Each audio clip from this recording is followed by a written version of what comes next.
সম্মানিত দর্শক শ্রোতা, এখন আপনাদের নিকট সেই বুখারী শরীফের 15তম হাদিসের অনুবাদ পেশ করছি। ইমাম বুখারী রাহমাতুল্লাহি আলাইহি বলেন, আমাদেরকে ইয়াকুব ইবনে ইব্রাহিম হাদিস বর্ণনা করেছেন। তিনি বলেন, আমাদেরকে ইবনে উলাইয়া আব্দুল আজিজ ইবনে সুহাইব থেকে, আর তিনি হযরতে আনাস রাদিয়াল্লাহু আনহু থেকে, হযরতে আনাস নবী করিম সাল্লাল্লাহু আলাইহি ওয়াসাল্লাম থেকে। অপর বর্ণনা সূত্রে ইমাম বুখারী রাদিয়াল্লাহু আনহু বলেন, আমাদেরকে আদম ইবনে আবি ইয়াস হাদিস বর্ণনা করেছেন।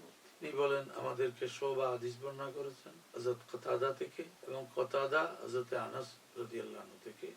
হযরতে আনাস রাসূল পাক সাল্লাল্লাহু আলাইহি ওয়াসাল্লাম থেকে, রাসূলুল্লাহ সাল্লাল্লাহু আলাইহি ওয়াসাল্লাম ইরশাদ করেন, তোমাদের মধ্যে থেকে কেউ পরিপূর্ণ ঈমানদার হবে না যতক্ষণ না আমি তার নিকট তার পিতার থেকে, সন্তানের থেকে এবং সকল মানুষ থেকে অধিকতর প্রিয় হব না।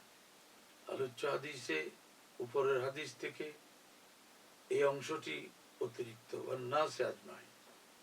উপরের হাদিসে অর্থাৎ 14তম হাদিসে শুধু পিতা এবং সন্তানের কথা এসেছে, আর এই হাদিসে পিতার সাথে সাথে, সন্তানের সাথে সাথে সকল মানুষ, ওয়ান্নাসে আজমাইন, অর্থাৎ রাসূল পাক সাল্লাল্লাহু আলাইহি ওয়াসাল্লামকে মা, বাবা, ছেলে, মেয়ে এবং সকল মানুষ বলতে সেখানে অনেক ঘনিষ্ঠ আত্মীয় আসবে, নিজের স্ত্রী, সকল মানুষের পর্যায়ভুক্ত হবে, ঘনিষ্ঠ আত্মীয় স্বজন এবং বিভিন্ন ধরনের আত্মীয় স্বজন, সবাই, আর সব মানুষ থেকে রাসূল পাক সাল্লাল্লাহু আলাইহি ওয়াসাল্লামকে সবচেয়ে বেশি ভালোবাসতে হবে, ঈমানের পূর্ণতা অর্জন করতে হবে।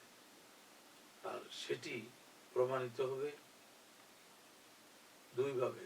রাসূল পাক সাল্লাল্লাহু আলাইহি ওয়াসাল্লামের মহান মর্যাদার ব্যাপারে সদা সতর্ক থাকা, যাতে হুজুর সাল্লাল্লাহু আলাইহি ওয়াসাল্লামের মর্যাদা নিয়ে হয় এমন কোন আকীদা, বিশ্বাস, উক্তি সবকিছু থেকে অনেক দূরে থাকা, সাথে সাথে রাসূলুল্লাহ সাল্লাল্লাহু আলাইহি ওয়াসাল্লামের সুন্নাত মোতাবেক আমলের প্রতি আগ্রহী হওয়া।